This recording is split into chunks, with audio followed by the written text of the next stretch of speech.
Shillong Meghalaya state का एक सबसे खूबसूरत हिल स्टेशन है।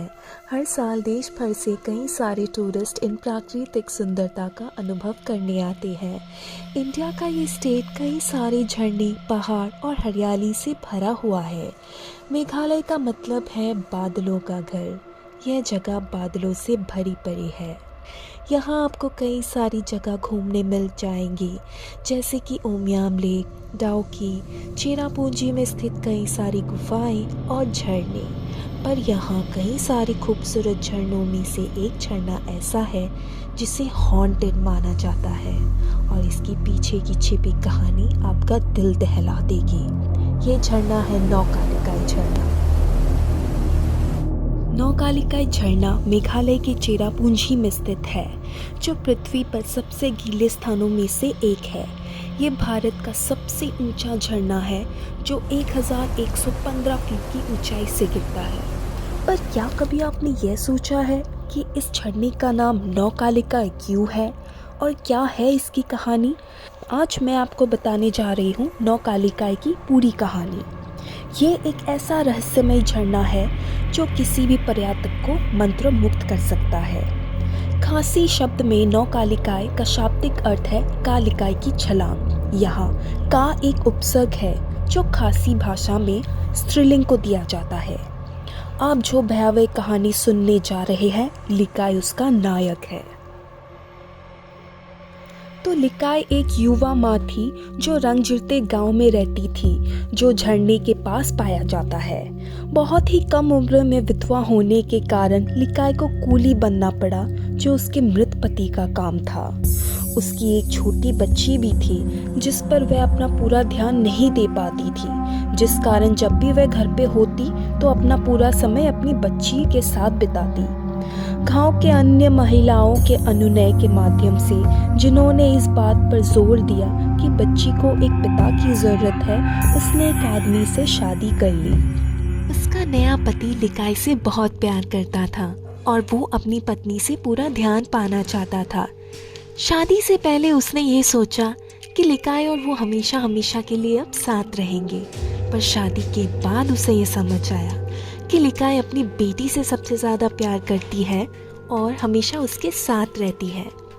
पर उसका पति इस बात को लेकर खुश नहीं था।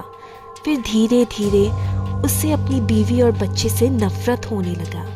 फिर एक दिन उसने इस बच्ची को मारने का प्लान बनाया और लिकाई के घर से निकलते ही इस बच्ची को मार दिया।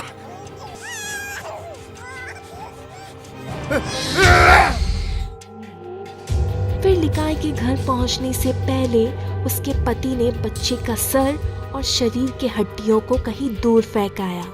फिर जल्दी जल्दी उसने बेचारी बच्ची का शरीर काटकर खाने में पकाया, यह सोचकर कि लिकाई जो अपनी बच्ची से इतना लाड प्यार करती थी, अब वो अपनी ही बेटी को खाकर अपना मानसिक संतुलन खो देगी और हमेशा के लिए अपनी पति पर निर्भर हो जाएगी और उससे प्यार करने लगेगी। फिर दिन भर के काम के बाद घर आई लिकाई को बहुत जोरों से भूख लगने लगती है। पर उससे पहले वो घर पहुंचते ही अपनी बेटी को इधर उधर ढूंढने लगती है और ना मिलने पर वह ये सोचती है कि शायद उसकी बच्ची पड़ोसी के घर पर है। फिर शांति से बैठकर वह अपने पति द्वारा बनाए गए भोजन को खाने लग जाती है। लिकाई हमेशा अपना खाना खत्म करने के बाद पान खाती थी, जिसे वो एक कटोरे में रखती थी।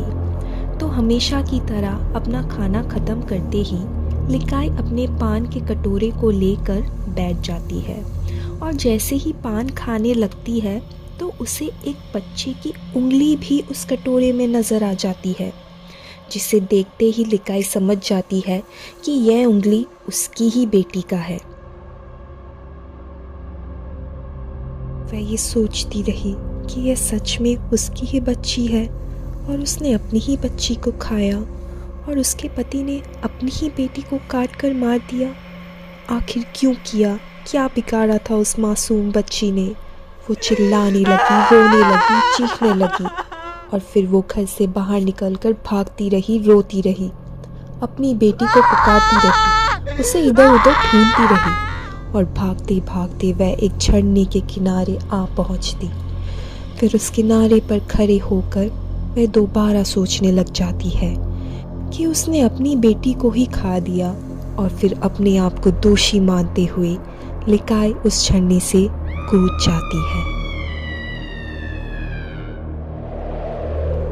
और तभी से कहा गया है कि आज भी लिकाई की आत्मा उस झरने में मौजूद है और उसके रोने की आवाज़ इन वादियों में गूंजती है। और उसी के नाम पर इस झरने का नाम नौ कालिकाई झरना रखा गया, जिसका मतलब था कालिकाई की छलाव।